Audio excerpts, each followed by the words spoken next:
السلام عليكم ورحمة الله وبركاته. نستأنف حديثنا عن خطة ديكسون المالية مع الجزء الثاني. سنتناول فيه عن مصطلحات الخطة، هيكلية الخطة، المناصب، لغة العمولات، وسيكون جزء مهم إن شاء الله تعالى. فكرة التسويق مع نظام ديكسون يا أخوان يعتمد على النظام التسويق متعدد المستويات أو ما يسمونه بالتسويق الشبكي، وهذا يندرج تحت صناعة البيع المباشر. يعني استعاضوا عن الدعاية بالدعاية الشفوية، الإعلانات والدعايات. تبدأ الفرصة من خلالك أنت تستخدم منتجات ديكسون وتقتنع بها، ثم تدل الناس عليها، تزكيها لغيرك، وبالتالي هؤلاء الناس يصبحوا من ضمن فريقك. الشركة تكافئك لأنك دليت وحركت المبيعات، وبالتالي تستطيع أن تستفيد أنت وهؤلاء الناس اللي زكيتهم. طبعا هناك برامج تدريبية لتحقق من خلالها يعني النجاح مع هذا المشروع. إذا أنت تبدأ هنا تدل الناس، أصدقائك، معارفك بالسوشيال ميديا، وهم يدلوا غيرهم على هذه المنتجات. الشركة تستفيد وأنت تستفيد. طبعا مجموعة الموزع جدا مهم نفهم يا أخواني الهيكلية. الآن أنت هنا دليت الشخص الأول ديستريبيوتر 1، يعني الموزع الأول، الموزع الثاني، الموزع الثالث، وكل واحد منهم دل آخرين. وبالتالي الآن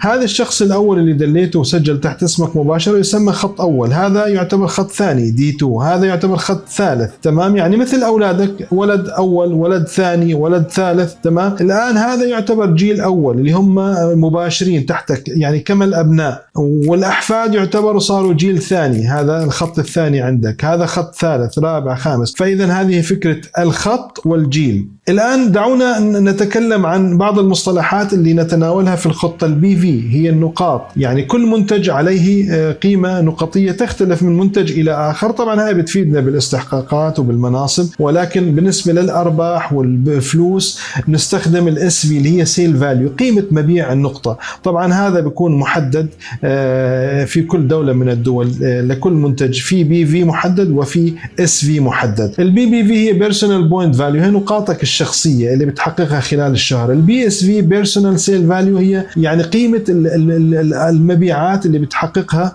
خلال الشهر. طبعا البي في والاس في تحدد من الشركة اخواني لكل دولة من الدول. احيانا بتكون البي في اكبر من الاس في، احيانا تساويها. طبعا بعض الدول الاس في بتكون بعملتها، مثلا لنقل اوروبا باليورو، تركيا مثلا بالليرة التركية، ماليزيا بالرينجت، احنا دولنا بالشرق الاوسط بيستخدموا الدولار، وهكذا. طبعا هذه تعتمد ايضا على على وزن المنتج، تعتمد على حساسية المنتج، لذلك هذا كله محسوب لنا. المهم قائمة الاسعار المنتجات بتشوف انت عندك كل منتج عليه بي في وعليه اس في. طيب البي جي بي في هي بيرسونال جروب بوينت فاليو، هي مجموعتك الشخصية. هنا الكلام مهم اخواني، ارجو ان تمعنوا النظر. المجموعة الشخصية هي مجموعتك، يعني كل نقاطك ونقاط الاعضاء العاديين دي ديستريبيوتر، ونقاط الوكلاء النجوم الغير مؤهلين. متى ما صار في عندك وكيل مؤهل QSA يعني كواليفايد ستار ايجنت، هذا بينفصل عنك. فاذا مجموعتك الشخصيه هي كل اعضائك ما عدا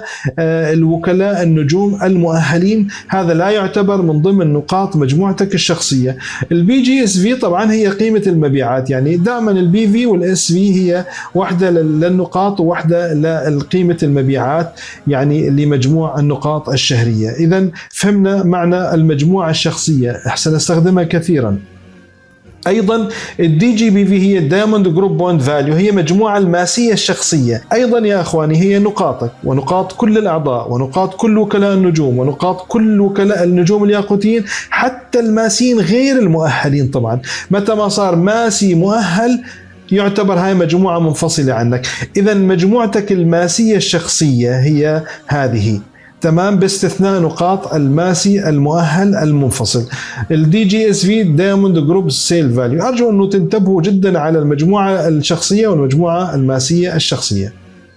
الان كما ذكرنا البي في، الان كما ذكرنا المنتجات فيها إلها بي في وإلها اس في. دائما بقائمة أسعار المنتجات في أي دولة كل منتج له بي في قيمة، للبي في قيمة نقطية، والاس في عندنا بالشرق الأوسط بالدولار اس في. إذا البي في هي قيمة النقاط، هي نقاط لكل منتج، والاس في سيل فاليو هي العمولات حسب نسبة أرباحك مع الشركة أو الربح المسترد تسميها أو قيمة المبيعات. تمام، ستفهم بهذه المعادلة. شلون أنت بتربح من دي اكس ام؟ الربح المسترد نتيجة شراء أي منتج يتحدد بحاصل ضرب قيمة الاس في ضرب نسبة عمولتك مع الشركة. الآن ستتوضح هذه الأمور. كما ذكرنا طبعا البي في ممكن تكون تساوي الاس في أو أكبر منها أو أصغر منها حسب الدول. الآن خلينا ناخذ مثال. في عندنا مثلا هاي قائمة الأسعار، لنقل بالإمارات عندنا هنا هاي المنتجات، هاي قيمة النقاط لكل منتج، قيمة الاس في لكل منتج. ذكرنا الربح المسترد حاصل ضرب الاس في ضرب نسبة عمولتك. طيب خليني اخذ مثال. شخص اشترى شامبو، علبة شامبو، هاي علبة شامبو. ذكرنا بنحسب الارباح، بناخذ الاس في للشامبو وبنضربها بنسبة ارباحك. لنقل او لنفرض انك انت نسبة ارباحك عضو جديد 6%، والاس في للشامبو 3.45، بنضربهم ببعض فبيطلع 0.2 دولار. تمام، 2/10 من الدولار. إذا أنت كعضو جديد تربح 2/10 إذا اشتريت علبة الشامبو. طيب إذا واحد ماسي نسبة أرباحه مع شركة 37%، نضربها ب 3.45 اللي هي الاس في، فبتطلع أرباحه 1.3 دولار. تمام، طبعا هذا لا ننسى أنه في عندنا تحقيق مبيعات شهرية يعني مع دي اكس ام. طيب شلون بينمو الفريق؟ الآن لما أنت بتبدأ مع شركة دي اكس ان بتكون موزع مستقل. لما بتبدأ من 100 نقطة ل 3250 نقطة، طبعا تراكمي أنت وفريقك، هاي نقاط كلها تحسب لك. النسبة بتبدأ من 6% ل 18% في هاي المرحلة، أنك أنت بتكون موزع دون النجوم، ما وصلت إلى نجم. إذا بتحقيق 100 نقطة مبيعات شهرية.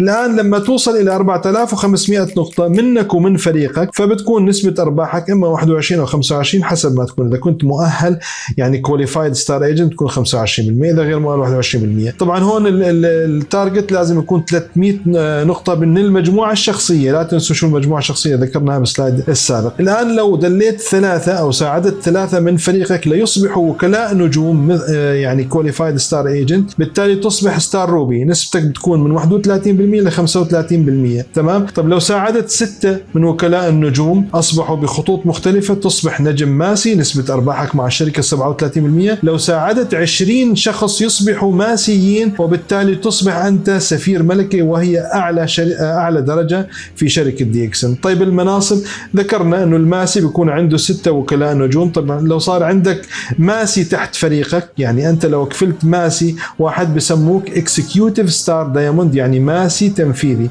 طب لو صاروا 2 اسمك ماسي أول أو ماسي أقدم سينيور ستار دايموند.